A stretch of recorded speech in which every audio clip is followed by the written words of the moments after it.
প্রসাদ খাওয়ার বিধান কি? হিন্দুদের পুজোয় যদি তারা প্রসাদ পায়, সেটা কোনো মুসলমানকে দেয়, সেটা আমরা খেতে পারবো কি না?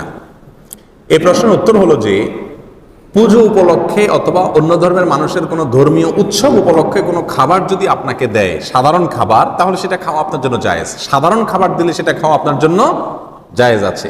তারা যদি কোনো পশু জবে করে দেয়, যেহেতু মুশরিক হিন্দুরা, তাহলে সেটার গোশত আপনি খেতে পারবেন না। ফলমূল এ জাতীয় কোনো কিছু দিলে সেটা আপনি খেতে পারবেন। কিন্তু পূজার যে প্রসাদ, সেটা বিশেষ খাবার, সেটা মূলত দেবতার সামনে পেশ করা হয়ে থাকে।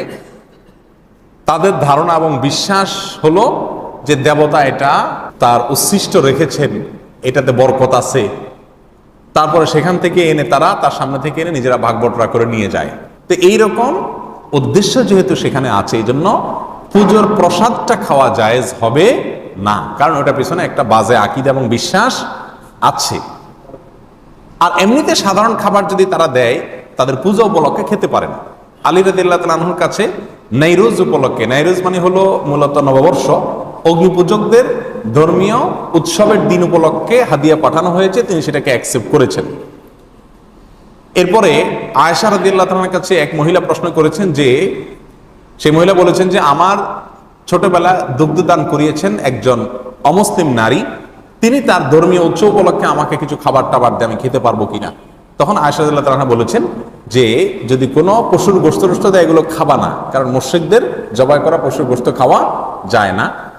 আর যদি কোনো ফলমূল ইত্যাদি দেয়, গাছের কিছু দেয়, তাহলে সেটা অবশ্যই তুমি খেতে পারবে। তাহলে ধর্মীয় দিবস উপলক্ষে দিলেও সেটা সাধারণ খাবার হলে খাওয়া যাবে, কোনো অসুবিধা নেই।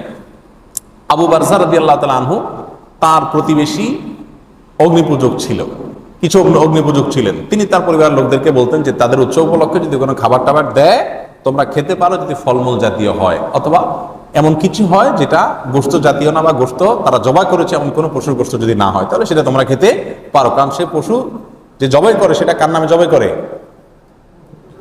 তাদের প্রতিমার নামে, দেবতার নামে তারা জবাই করে। তাদের নামে জবাই করা পশুর গোশত খাওয়া যেরকম হারাম, প্রসাদ যে খাবারটা তাদের দেবতার উদ্দেশ্যে উৎসর্গ করে, সেটা আবার বরকতের উদ্দেশ্যে এনে তারা খায়, বন্টন করে, সেটা খাওয়া আমাদের জন্য কি হবে না? জায়েজ হবে না।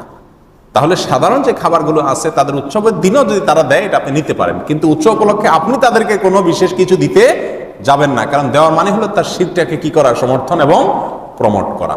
মুসলিমকে স্বতন্ত্র সংস্কৃতি ইসলাম দিয়েছে, সেটাকে ধারণ করতে হবে এবং হেফাজত করতে হবে।